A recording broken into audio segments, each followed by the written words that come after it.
You mentioned kids there, and you had a tweet that said, "I'm not convinced that declining fertility needs to be proactively fought." I forgot that one. You're gonna have Yeah. to. I dug deep. Why? Well, I mean, think back. Like, what was it? 30 years ago, 20 years ago, everybody was saying overpopulation of the earth is going to be a problem. Mm. Malthusian ending. We're going to have too many people, and now all of a sudden we're going to have too few people. So part of it is just the doomerism meme is always alive and well, right? It just gets repackaged. Yeah, we're running out of oil. We have too much oil, right? You know, it's like the world is cooling, the world is warming. Like there's always something to scream about the world is ending. There's no progress in technology. AI is going to blow up the world, right? So people tend to overdo in both directions. Now, what is the actual fertility problem, right? Well, people are having less kids. Are they having less kids because there's a disease? Was there a virus? Did they lose their fertility? Is it microplastics in the testicles, right? No, it's people are having less kids because they're choosing to have less kids, right? Women have gotten emancipation, independence in the workforce, and they're making more money. People don't need kids as an insurance policy, so they have less kids. Maybe they're living hedonistic lives. God bless them, right? They want to have more fun. They want to have less kids. I don't see the act of choosing to have less kids as a problem. Okay, so let's move one level up. It's because of the retirees. It's because a large percentage of the population is essentially retiring at the guaranteed age of 65 or 70, thanks to Social Security. And so they need other people to pay for it. They need more workers in the workforce. And if the workforce is shrinking, then you have a small number of people exactly who are supporting a large number of retirees. And in democracies, you can't take pensions away. The voters vote you out. So this slowly strangled the economy. So what do? Then you have a bunch of immigration, and then the whole culture changes. You end up in a low trust society, and people start fighting over limited resources, and how do you control which immigrants come in, how do you make sure that they're good taxpayers after they're in, and so on.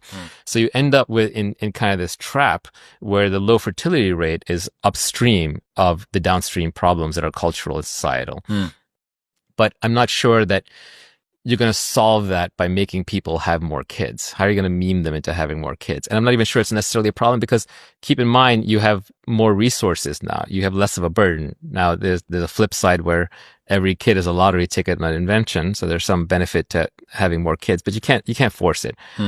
I think it'll work itself out, right? The Scott Adams has this great law, which calls the Adams law of slow moving disasters. Okay. When disasters are very slow moving, like peak oil or global warming or population collapse, and everyone can kind of see them coming, economics and society as a force solve them, because enough individual people has incentives to go solve them. So I don't know exactly how it gets solved, but I think it could get solved in various ways. One example could be, maybe people retire later. Maybe AI and automation and robots take care of the older people. Maybe we figure out how to have immigrants while still keeping a high trust society. We kind of put more rules around immigration that protect some of the high trust benefits. Maybe we outsource more things. Maybe we just, have more land and housing to go around. Believe me, if we were having too many kids, everyone would be complaining about how there's no housing and there's no land, right?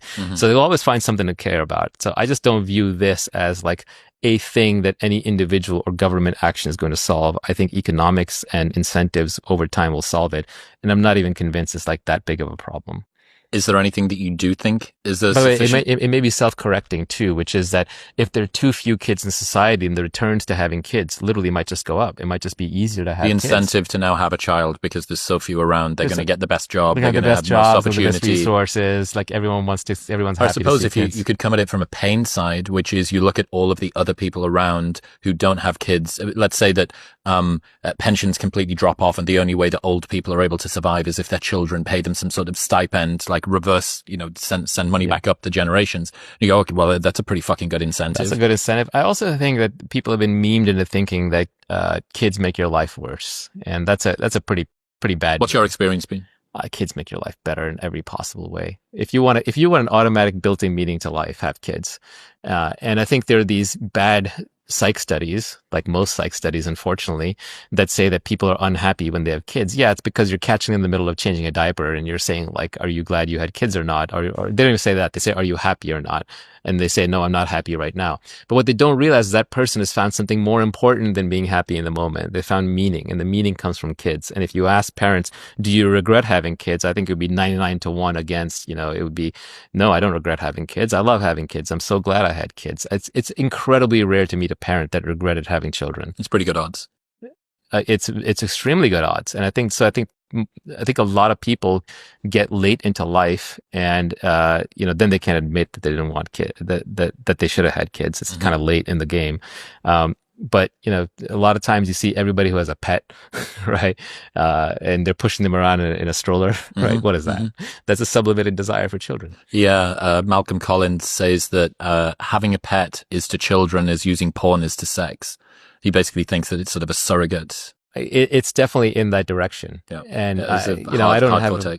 I like pets. I like animals. But I don't like the idea of like neutering or spaying something and then keeping it as a prisoner in the house and having to train it. It's just, I don't want to be responsible for that. Given that you've been thinking more about child rearing kids, what do you hope that your kids learn from their childhood? They should just be happy and do what they want. I don't have particular goals in mind for them. I think that's another route to unhappiness. That's different though, right? Than learn versus goals. It's not necessarily what do they want. What do you want them to want out of life? Like, what is it that you had that idea around? Your number one job as a parent is to provide unconditional love to your kids. That's it. Yeah, that's it. Right. So I can be loved, or I am loved unconditionally. Is that one of the things? I want my kids to feel unconditionally loved, and I want them to have high self-esteem. As a consequence of that. But I don't get to choose any. All I get to choose is my output. I can output love. I can't choose what they feel. I can't choose how they behave. I can't choose what they want. I can't choose what they turn out to be. And downstream from that, there should be freedom. There should be a degree of freedom that comes from the self-esteem, that comes from the unconditionality. Yeah, they should make their own mistakes and learn their own lessons and have their own desires and fulfill them as is appropriate. Like any parent, I wouldn't want them to be hurt. I wouldn't want them to be unhappy, but I cannot control these things.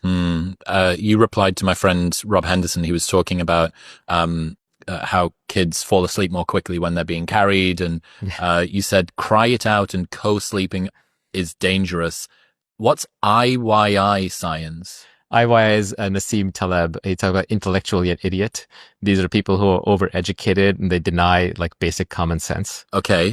So there's a lot of that goes on in child rearing, thanks to really bad studies, and bad public medical directives. So for example, a few parents, maybe they're drunk or they're high or they're just other issues, and they roll over their kid when they're sleeping, the kid suffocates, or they neglect their kid, and then is that what co-sleeping's having them in the bed? Yeah, exactly. Or they're the modern proclamation, and so because of that, they say, well, don't co-sleep with your kids. Well, the kids in every society through all of human history co-slept with their parents. Where else do you think they were sleeping? They weren't houses with multiple rooms. We'll put them in the other tent. Yeah, exactly. We'll put them in the other tent. It's just nonsense. Co-sleeping has been around since the dawn of time. So has feeding kids cow milk or goat milk when breast milk runs out or is not available. Yet we're told formula, made with soy and corn syrup, which was invented recently, is somehow better than cow milk, and cow milk can be dangerous for your kids, and co-sleeping is dangerous for your kids, and cry it out is the right answer.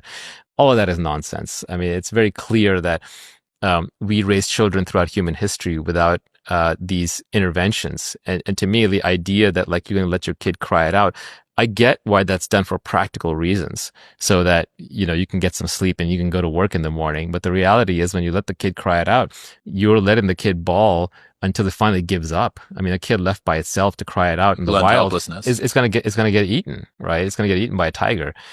So this kid is starting off on the wrong foundation. The one I mentioned earlier about the idea that babies don't feel pain, like that's ludicrous, right?